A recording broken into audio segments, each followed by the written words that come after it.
It's episode 108. I'm Big Greek along with Hamptonite from the HU Pirate Ship. Remember to like, subscribe, and share on all social media platforms. Big Jeff, how you been? Just getting ready for another season, man. Excited. Yep, man. It's a week away. Life has gotten a hold of me, man. I forgot it was a week away. Facts. Yeah, I've been, it's summer, been at the beach pretty much all summer. Been out of town all summer. We just got back. So, yeah, we're back. Oh, I see your tan. Huh? It's that Georgia tan, man. Yeah. It was the same tan our ancestors were getting. That was slave weather when I was in. Yeah, man. That's good, man. Yeah. Glad it was a good summer. Yeah, we didn't leave the country for the first time in a long time, but we just been bouncing around the East Coast. So yeah, man.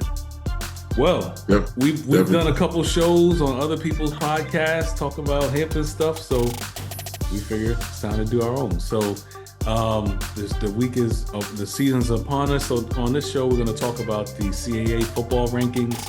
I'll go over some of the players they expect to have strong seasons, talk about the schedule, and then just deeper in depth about some of the players and the Armstrong renovation. So let's jump right into those CAA rankings. Hamptonite. Yeah. Oh, before we go there, let me go ahead and say rest in power to brother David Turner, number 58. He'll always be in our hearts. That was my big bro. I remember I first saw him. Oh Lord, we're showing our age now. This was spring '96, man. And I wasn't even a student at Hampton then. I came up for a college tour, and my cousins were there, and my cousins took me to a step show, and it was at Ogden Hall, and I just remember like, wow. And I saw that's the first time I saw DT, and even though they were stepping on stage, he was creating a name for himself out in the audience. And then the minute I got on campus as a student, man, and I was introduced to him, he always looked out for me, just like I was always, hey man, what you doing? It was more like that. But big bro, he was one of the best outside linebackers Hampton's had, just an all-around talent, all-around good guy. He really cared for those kids out in Portsmouth. If anyone knows, he was a huge heart in the community, and he was indicative of what a Joe Taylor baby was, all heart and just love and passion for other people. And I definitely will miss that brother. And he's just good guy. I hate to see him go so soon, but if it's God's will, it is. Yep. So yeah, we were there at the same time too. He was also known as Big DT. There's Big DT, Little DT. Yeah. Shout out to Little DT too. That's my guy. That's my big bro too. Man, yeah, rest in peace. Yeah, man. It's we're at that age, man. Yeah, unfortunately. Yep. Yeah. Wow, yeah, man. So predicted order finish. So let's go down the line. So Rhode Island, there are 13 teams in the CAA this year. A couple of teams have left. Villanova, William and Mary, Richmond is gone. Yeah. And we got some new teams this year as well. So Sacred Heart has joined. So number 1, Rhode Island. Number 2, Monmouth. Number 3, Elon. Number 4, New Hampshire. Number 5, Stony Brook. They got a first place vote. Number 6, Towson. Number 7, Maine. Number 8, Campbell. Number 9, Bryant. Number 10, Sacred Heart. 11, Albany. 12, A&T. And 13 is Hampton. What say you about that 13th ranking, Ben? You know what? I think this is all indicative of what they thought about Trent Boykins as of last year. I also felt that if you think about it, the year before that, we took a lot of those teams down to the wire. Rhode Island barely got out of Armstrong. They got out on a bootleg, a naked bootleg, on 2-point conversion, I think, and they barely got out of it. We beat a lot of those programs that were slated to finish, except for Monmouth, and I don't think we beat Elon, but we played them closely. So the difference between the top and the bottom, I would say it is a difference, but I feel like that we have been competitive enough that we know how to play against those teams. And I just think that it's just from last year, and everyone surprises somebody, so maybe it's us this year. Yeah, no, that's a nice way to look at it. I mean, we lost a lot of really good talent to the portal. Correct. Really, a lot of freshmen, 20 some odd freshmen coming in. We didn't go and restock with a lot of super experienced guys from the portal. Got a new coach. We were what, 2-10 last year. So all of that equals a last place predicted finish. But I think, yeah, I think if things can break our way, we can surprise some folks. I mean, at the back end, I think there's some things we can do. So, 13th Yeah. is a little scary, but there's only one way to go. Yeah. So, there's only one way. So, along with that, there were a couple players who got some preseason accolades. We had Omari Allen. He Yeah, made first deservedly team so. all Mhm. preseason, Yeah. 6'4", 300. Yeah. Corday Sabisan, I know I Mhm. messed that up. Yeah. 6'3", 245 defensive end. Yeah. He was strong last year. And then Brett Yeah. Starling, who might be one of the biggest guys on the team, actually 6'6", 230 as a punter. He made first team. So, it is Big interesting. leg. Normally, you don't get three Yeah. guys on the first team and get predicted to finish last. So, you Yeah. know, it doesn't really equal, but we got some guys. What do you think about those rankings? I think if you got an anchor on the O line, that's pretty dope because you can kind of make things revolve around him. So that's really Yeah. encouraging. I mean, you think about it, Omari Allen, he's already been a stalwart on the O line. And plus you got some guys that have been on the O line already. So I think that would be pretty much a good strong suit for Hampton. Some of those guys, matter of fact, about 4 or 5 of those guys actually played. Really, Mhm. they got real minutes. So I definitely feel that definitely will be a strength, led by Omari. Defensive ends and defensive line, has always been a question mark. But the guy that they picked for our All American, he did kind of come on late. So I am impressed with him. I like to see more of it, but I definitely feel that if that person could get off like he's been getting off, pause. If he could get off that line the way he's been getting off, and then I think it would bode well for definitely the passing. Him out trying to get quarterbacks and drop backs, and primarily maybe a good 5 or 7 step drop. But another thing, it's the wild part. Starling, you know who he reminds me of? Who's that? Remember Cameron Muro, Yeah, I was gonna say that. Yep. Yep. the punter from yeah, that Joe Taylor punter. Because Cameron Muro, he was a big guy too, and I think he was All American too. Played for the Texans briefly, so he's definitely a big leg guy, and he's had some really, I would say, some very good kicks. And this is why I'm really impressed because Hampton, special teams has never been I would say a strong suit for Hampton probably since the Taylor years. So I think the fact that we have all three represent all three in that preseason category is a good thing. Yeah, that's dope, man. Yep, that's awesome. Hopefully we get a couple guys who make some also some awesome appearances and we can have a couple guys make the list. But that's pretty good, especially to be predicted to Mhm. finish last. So Yeah. oh man. Hey, let's jump into the schedule real quick. I'm gonna share my screen real quick if it lets me. Yeah, hold on. Sorry about that. And here we go. All right. So let's go through the schedule here quick, man. So most prognosticators and football people say this schedule is weak. I tend to agree with that. But that's kind of what we needed this year. So Yeah, um, I don't want to predict because we've done this on enough shows, yeah. predict wins and losses. But I just wanted to ask for your three most intriguing games, and then we can Okay. go down. So my first intriguing game is Virginia University of Lynchburg. Um, the reason why is because that's the first time we're gonna see what we got in any Yeah, in any capacity. So yeah, I was a little disappointed to see them on the schedule actually, because they're not a real, they're not, I won't say not a real program because they're gonna roll some, but they it seems to be an interesting program. Put it like that. So it's the yeah, first time we're gonna see anything from this team, yeah, really. So I'm just interested to see what they roll out, what kind of defense they're going to play, what's the offense going to look like, who's starting, what's the depth chart. I want to see all that stuff. yeah, yeah, yeah. Okay, you keep going because I'll give you my three. You go with give me your Okay. three. All All right. right. So my next intriguing game is the Bryant game, Mm, because that's the first conference game.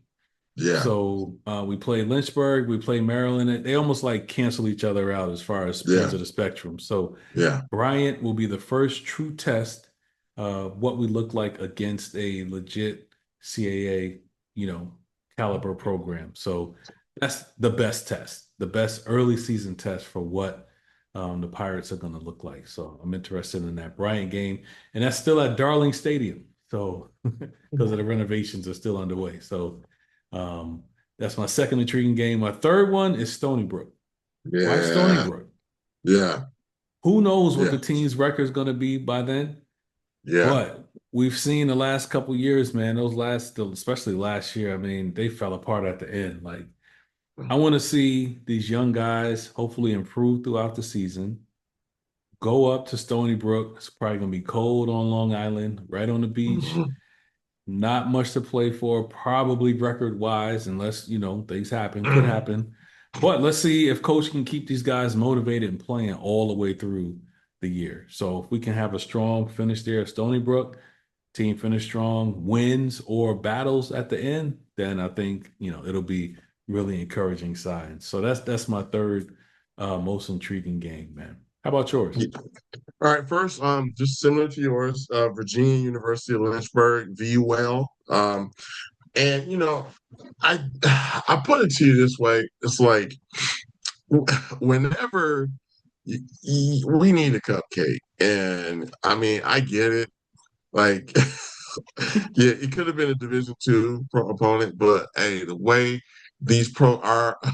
our program has looked in the past, Elizabeth City State almost beat us last year, and that was Elizabeth City State. So, we need, I would say, from that vantage point. We need some confidence, we were left pretty broken, I would say, from the previous regime. So I'm interested to see how the offense looks. We do get a new coordinator that came from South Carolina State. I mean, even though he was a wide receivers coach there, but I kind of want to see what kind of scheme he's going to run.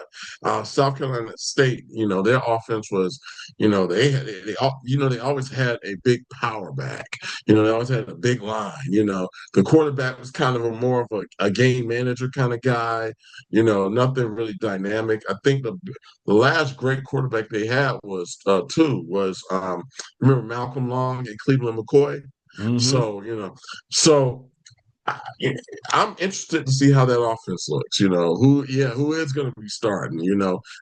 How the defensive line will play. So definitely, that to me is the most intriguing. Now the Bryant one, it like I really think that's going to be intriguing because it's going to be at Darling Stadium. But I'm just going to write those next three off, and I'm going to go down to the Howard game.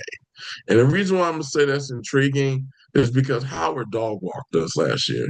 Like they, like I, rumor has it that those people are. I mean, we talked about this on another podcast.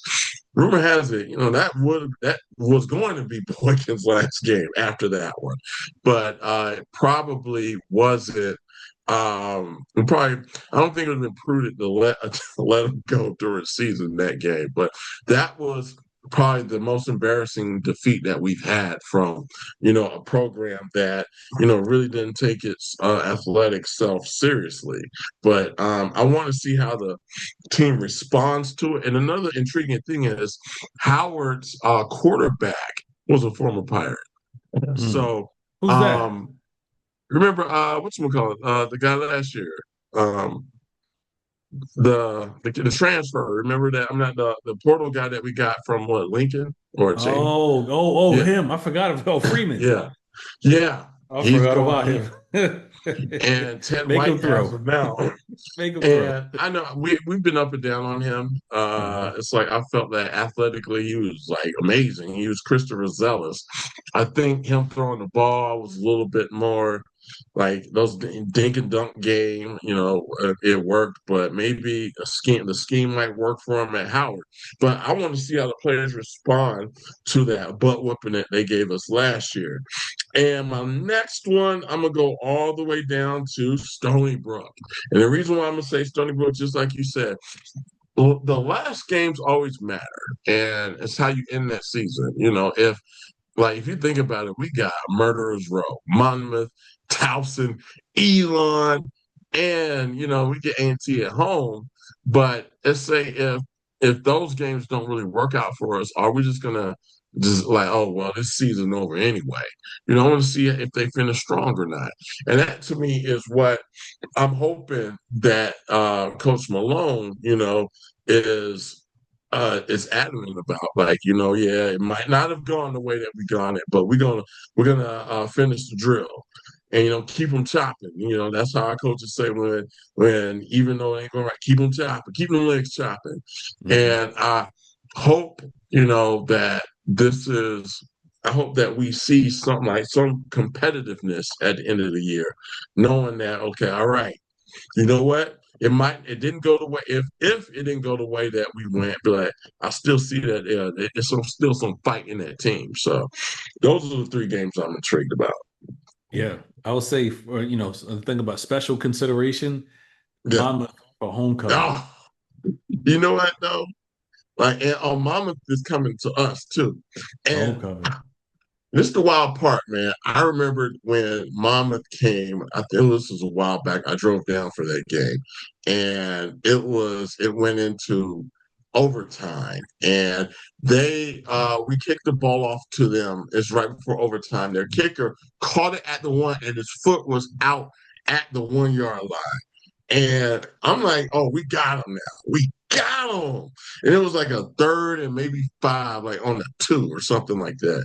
And a third and four on the two. And I forgot the linebacker. There was a transfer from Marshall, jumped off sides. Hmm. And it was just like you hear the air deflate out of it.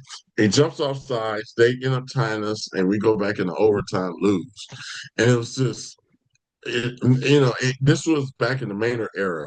And this is just one of those, like, man, these are the type of things that, it's like what the CAA is about, where it's like discipline on those type of plays. It wasn't the play didn't even start. It was just an offsides penalty at third and four, something like that, which caused them to be able to either tie the game up or they put the game into overtime, and then they got enough momentum that they just had a walk-off run in the end zone to win the game. And I was already out the door, walking out the door the minute they got that ball in overtime. 'Cause I was like, yeah, they kind of left us. But that's what I remember about Mama. We played them hard, and nothing. Even Prunty's first year there, we went up like really early. Yep. I think it was like We 14 beat nothing, them. Didn't we 17 beat them nothing. They came, recently? huh? Didn't we beat them recently or it was close? Yeah, I think we were close. I don't Okay. think we beat Mamas. Only the teams that we've beaten on this, just looking at the schedule are oh Albany. Well, not even on the schedule. I'm just thinking, CAA. We've beaten Albany, New Hampshire. I think we beat Maine once, but yeah, we haven't really beaten too many. Oh, Campbell. We haven't really beat too many We programs. beat So Elon. when did we beat them? We beat them at home 2 years ago. Oh, we did. That's right. That's right. Beat them pretty bad too. Yeah. Oh, we sure did. We sure did. And they remember that game. Yeah, they did, boy. They did. So So, I mean, just to kind of wrap it up, we've all been competitive with these programs. So, I think if the coaching staff has coached up these gentlemen the right way, then just being competitive, I think that they're laying the foundation of something great. Hopefully, Yeah. Yep. That's what we're looking for. yeah, That'll be a positive sign. yeah, So last part, man, Armstrong Stadium. So yeah, they're playing at Darling. I yeah, used to go there when my brother played for Bethel, so watch games there. So it's a yeah, nice quaint stadium. It'll be cozy. yeah. It looked like Bethune-Cookman on the stadium, man. Yeah, that's true. Yeah. So I mean, yeah, it's like, would I love to have it at Armstrong? Absolutely. But stuff happens. We were at William and Mary Stadium when they were putting the second row seating in there, which nobody actually sits in there. So it's not like it's nothing new. But it is what it is. If you want to be great, then you have to be able to do that. Yeah, cool, man. And So but yeah. yeah, I think we went through everything we want to cover through. We just gonna make some of the episodes nice and tight till we get to the games, can really break them down. Um, Anything else for this show, Hampton Night? No, you know what? I'm just excited to see. I know this is part one, and we'll get to part two shortly. Yep. Cool. Thanks for listening to HU Pirate Ship. Listening and watching. Remember to like, subscribe, and share on all social media platforms.